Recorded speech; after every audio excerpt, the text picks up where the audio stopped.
at magpapatuloy ang kwento. Kung saan dahil nga sa pagkatalo ni Xiaomer kay Zhou Yuqi ay tinapos na nga nito agad ang pagla-live.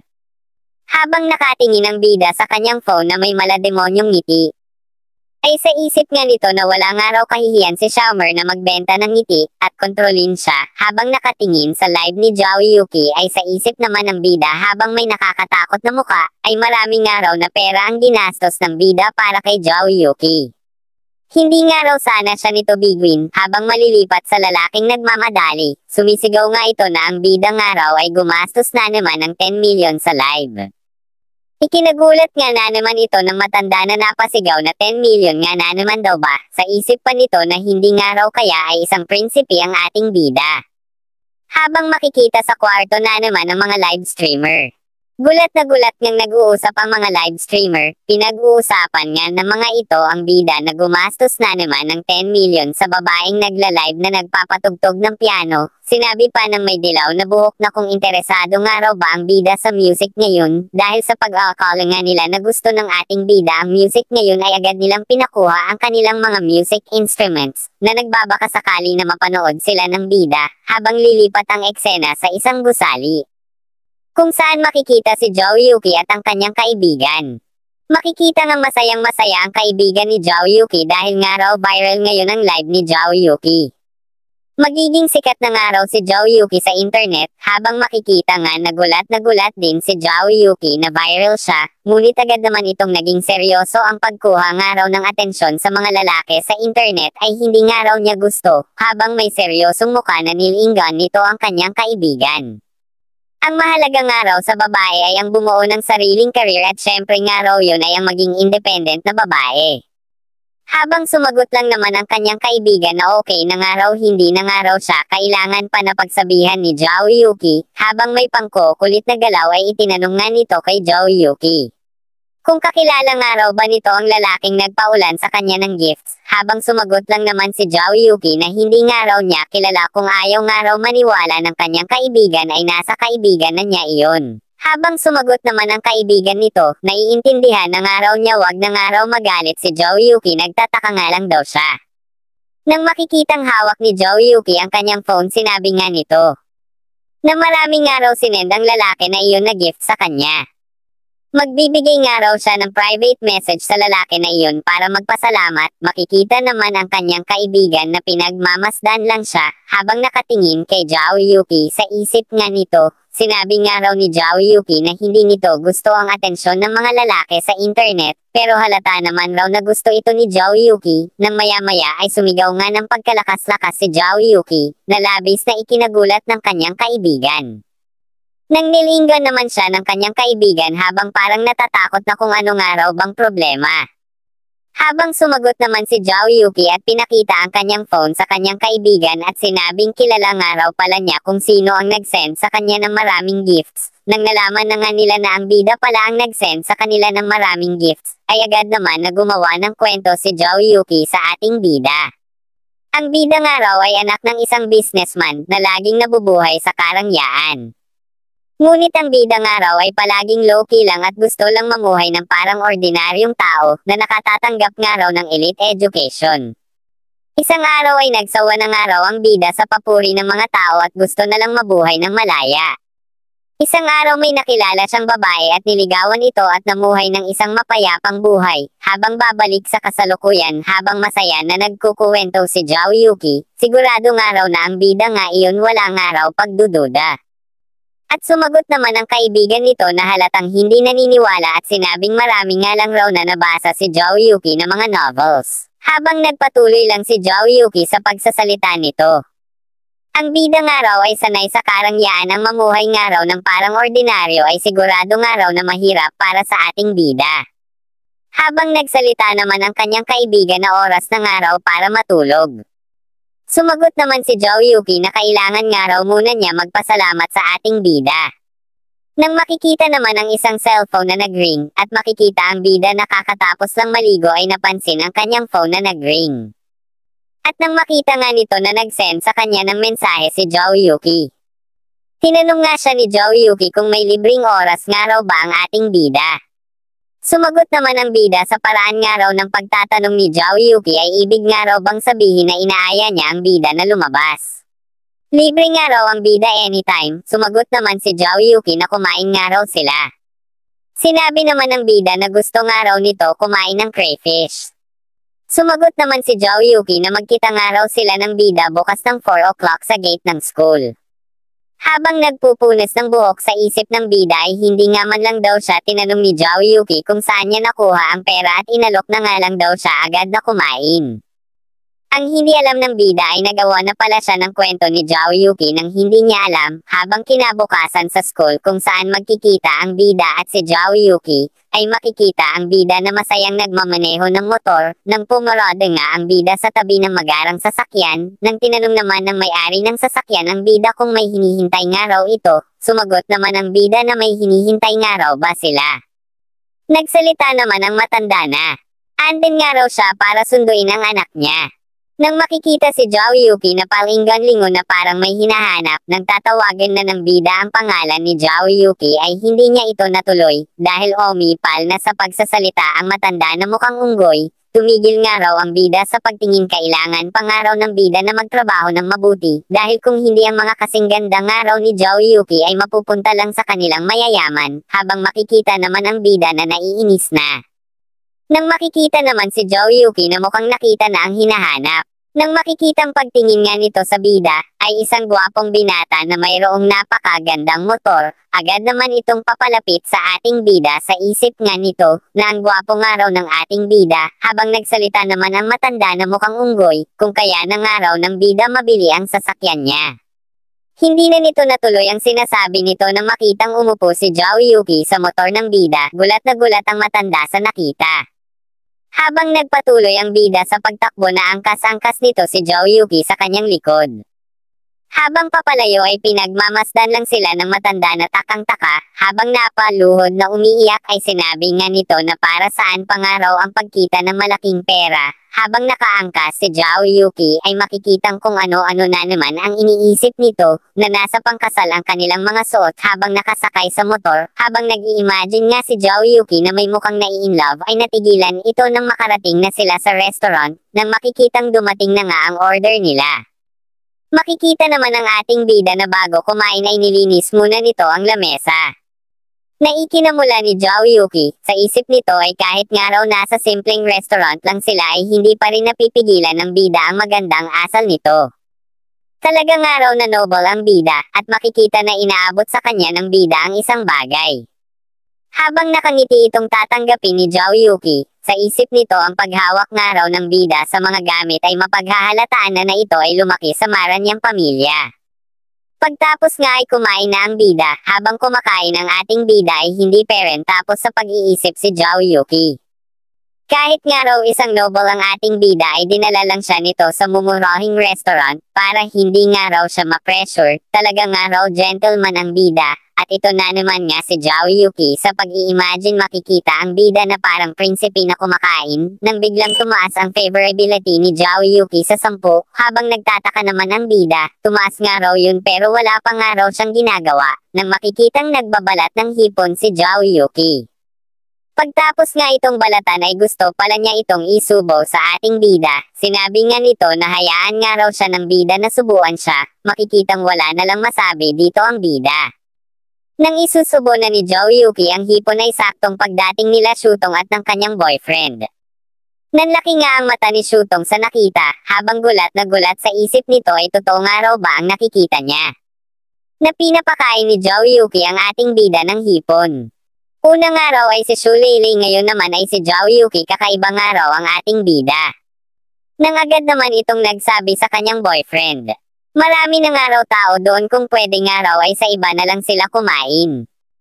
Nang hinawakan naman siya ng mahigpit ni Junkai at sinabi, kung marami nga raw ba talagang tao o baka naman nandun nga lang raw ang ex ni Shutong. Habang nakaakbay kay Shutong ay sinabi nga nito na siya na nga raw ang bahala sa ating bida. Nang makikita ang ating bida na nakaupo at makikita ang anino ni Junkai, nang bigla na lang itong nagsaboy ng pera, habang ang bida naman ay nagulat nang biglang may pera na lang na nahuhulog sa kanilang pagkain.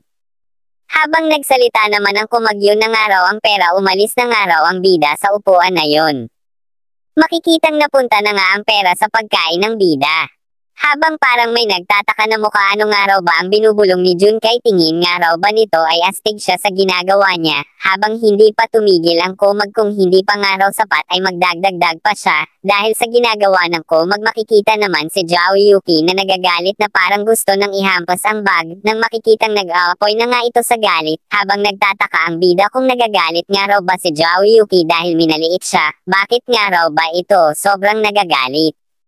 Sa isip naman nito habang galit na galit bakit nga raw ba ni Junkay ginugulo ang kanyang perpektong date. Nang makitang hindi pa rin umaalis sa upuan ng ating bida, ay agad naman kumukuha ng pera si Junkay sa kanyang wallet, kung hindi pa nga raw sapat ay magdagdagdag pa siya, nang makikita ang dalawang kamay na kinukuha ang pera, habang may hapit na mukha ang waiter ay nagsabi, ibigay na nga lang daw ni Junkay ang pera sa kanya at siya ang hahanap ng table para kay Junkay, habang galit na galit si Junkay na kinwelyuhan ang waiter. Tingin nga raw ba ng waiter na tungkol ito sa table, nang bigla na lang may lumipad na bag sa mukha nito na dahilan ng pagkatanggal ng isa nitong ngipin. Habang makikita si Zhao Yuki na parang inosente dumulas nga raw lang ang kamay niya. Habang makikita sa likod nila ang natural na talagang matatawag na Big Mama. Habang nagsasalita nga ito hindi nga lang daw ni Junkay sinusuot ang damit niya. Minamaneho din daw nito ang kanyang sasakyan, at ngayon nga raw ginagamit nito ang kanyang pera para sa babae. Nang makikitang lumabas na ito sa anino at talagang Big Mama talaga. Habang parang natatakot naman si Junkay na hawak ang kanyang bogbog na mukha na nagtanong kung ano nga raw ba ang ginagawa doon ng kanyang Big Mama. Pagalit naman na sumigaw ang Big Mama, kung wala nga raw siya doon paano niya nga raw mahuhuli si Junkay na niloloko siya, buwisit nga raw si Junkay, habang nagsalita naman si Junkay na parang maamong babae. Hindi nga raw naiintindihan ng kanyang Big Mama, paano nga raw siya magagawang lokohin ni Junkay, mahal na mahal nga raw ni Junkay ang kanyang Big Mama. Habang sinabunutan nito si Shutong at sinabing inakit nga lang daw siya ni Shutong, walang hiya nga raw si Shutong, habang makikita si Shutong na parang nagmukha ng bungi na nagsalita, pero sinabi nga raw ni Junkay na single siya, pinatahimik naman siya ni Junkay at sinampal, makikitang wala na lang magawa si Shutong kundi umiyak, at nang hamba pang sasampal bakit nga raw ba tinatitigan pa siya ni Shutong. Nang may pumihil naman sa kamay nito. Ang ating bida pala ito na galit na nagsabi, mananakit nga raw si Junkay ng babae, wala na ba daw talagang kahihiyan si Junkay. Habang makikita naman si Shutong, na nakangiti sa isip nga nito na mahal nga raw siya ng ating bida, at tumaas ang favorability nito, nang nagliwanag ang ating bida na nag-anunsyo ang system, second sim Lin Shutong. Ay naabot na ang 75 favorability sa host, binabati ang host sa pagkompleto ng mission, second sim target. Ang bida ay gumastos ng 50,000 yuan sa sim, gantimpala 5,000 yuan na personal na pera ng host, Lin Shutong ay naging host sim. Gantimpala 20 strength points. Makikita ang information ng bida. Name: Chen Yuan. Age: 21. Height: 179 cm. Weight: 63 kilo. Strength: Sham. Physical fitness: Sham. Mental strength: 10. Agility: Sham. Perception: 10. Strength points: 20. Habang may malademonyong ngiti ay agad ng bida na pinataas ang kanyang lakas gamit ang strength points, at hinawakan sa braso si Junkay. Habang makikita naman na nasasaktan si Junkay sa ginagawa ng bida, sinasabing bitawan nga raw siya ng bida, papatayin nga raw nito ang ating bida, at dinampot ang bote ng alak sa gilid. Tinitigan lang naman siya ng bida. At sinuntok si Junkay na dahilan ng pagkatalsik nito at pagkabasag ng bote, habang nakaluhod si Junkay ay sa malagalit na mukha ay sinabi ng bida. Ang pagkakaroon nga raw ni Junkay ng sugar mommy ay nakakahiya na, pero ang pananakit sa babae ay gumawa sa iyo na isang kadiri-diring nilalang.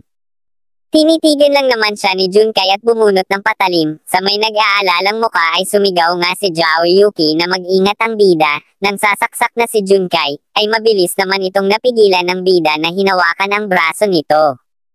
At ibinalibag, habang sa labas ay maririnig ang tunog ng pagbalibag ng bida, at makikita naman si Junkay na nawala na ng malay at nagsisilita ng kung ano-ano. Nang makitang aalis na ang bida ay agad naman itong napansin ni Shutong. At hinawakan ang paa ng bida at nagmakaawa. Siya nga raw ay mali, siya ay bulag. Kung pwede nga raw ba na magsimula muli sila ng bida. Habang natahimik lang ang bida dito na may madilim na ekspresyon. Ang tinutukoy mo bang Chen Yuan? Ang lalaking tumakbo ng 10 kilometers papunta sa emergency room ng alas 3 ng madaling araw para lang sa'yo, o ang lalaki na nagtrabaho ng 4 na part-time jobs at nag-ipon ng kalahating taon para mabilan ka ng cellphone at nabusted dahil hindi yun ang latest model, o ang taong naghihintay araw-araw sa madilim na kwarto at umaasang babalik ka isang araw, pero ngayon ang Chen Yuan na yun ay patay na. Nang makikita naman na nagsusorry nga ang bida kay Zhao Yuki sa pagkasira ng date nila, sumagot naman si Zhao Yuki na tawagin na nga lang daw siyang chichi ng bida. Habang may ngiti ay sinabi nga nito, hindi naman nga raw niya naramdaman na naistorbo ang date nila, masaya nga raw ito na makita ang ibang side ng bida. Sa isip pa nito habang tumatagal nga raw na tinatitigan nito ang bida ay mas lalo nga raw nagiging kakaiba ang bida. Sa palagay nga raw ni Zhao Yuki ay marami pang sorpresa na tinatago ang bida. Habang lilipat ang eksena sa pagbukas ng malakas na pinto, makikitang si Shutong pala ito na basang-basa ng ulan. Tinanong naman ito ng kaibigan niya na bakit nga raw hindi nagdala ng payong si Shutong, ang lakas nga raw ng ulan. Habang nangangiyak naman na binabanggit ni Shutong ang pangalan ng bida. Nagsalita naman ang kaibigan nito, mukha nga raw na narinig na ni Shutong ang balita. Na ang bida nga raw ay nag-send ng 10 million sa livestream ni Zhao Yuki. Hindi nga lang daw halata pero mayaman nga raw talaga ang bida, sobrang yaman. Habang gulat na gulat naman si Shutong sa narinig 10 million, saan nga raw ba narinig yun ng kaibigan niya? Totoo nga raw ba yun? Sumagot naman ang kaibigan nito na sinabi nga raw yun ng kaibigan ni Zhao Yuki na nag-send ang bida sa kanila ng 10 million. Bakit pa nga raw ba yung tinatanong ni Shutong, mukha naman daw na narinig na neto ang balita, dahil nga sa narinig ni Shutong ay napatahimik ito ng sandali, nang nag-sink-in na nga sa utak niya lahat, ay agad itong umiyak ng pagkalakas-lakas sa sobrang panghihinayang sa ating bida, sa lakas nga ng iyak nito nagawa niyang mabulabog ang buong dorm, habang malilipat sa ating bida na naglalaro ng game. Sa gulat nga ng kaibigan nito na nanalo nga raw ang bida ng 18 na magkakasunod, paano nga raw lumakas maglaro ang bida ng ganon, sinabi pa ng nakasalamin kung e-sport genius nga raw ba ang bida na nakikipaglaro sa kanila. Sumagot naman ang bida na nasa magandang mood nga lang daw siya ngayon. Pero sa isip nito pagtapos nga raw niyang pataasin ang game skill niya gamit ang points ay naging magaling na nga raw siya sa paglalaro. Talaga nga raw nakahanga-hanga ang system, habang inalok nga siya ng kaibigan nito na maging live streamer na manlalaro. Para nga raw pag kumita ng milyon ang bida ay isama siya nito, sumagot naman ang bida na maliligaw na nga raw ito, makikitang tinitignan pala nito ang kanyang katawan sa salamin. Ang pagtaas nga raw ng strength nito ay nagpagawa rin sa paglaki ng katawan niya, habang tinitignan ang mukha sa salamin ay maaari na nga raw niyang tawagin na artista ang sarili niya, sa perpektong katawan na nga raw niya ay nagtataka siya kung sino. Nga raw ang maswerte na babae na makikinabang, habang nasa CR ay tinawag siya ng kaibigan niya, may tumatawag nga raw sa phone nito. Nang kinuha ng bida ang kanyang phone at nakitang si Shulele nga raw ang tumatawag. Sa isip pa nito ano nga raw ba kayang patibong ang hinanda ni Shulele ngayon. At sinagot nga ng bida ang tawag at nagtanong kung ano nga raw ba ang kailangan ni Shulele sa kanya. Sumagot naman si Shulele na umiiyak sa phone, hindi na nga raw nito alam ang gagawin nito, at lilipat sa maulan na kalsada, makikita ang mga gulo-gulong damit, makikita si Shulele na gulo-gulo ang kwarto, habang umiiyak ay nagsabi nga ito na ang masasabi nga lang raw niya kung mapapahiram nga raw ba siya ng bida ng 500,000 yuan, at dito na nagtatapos, salamat sa panunood.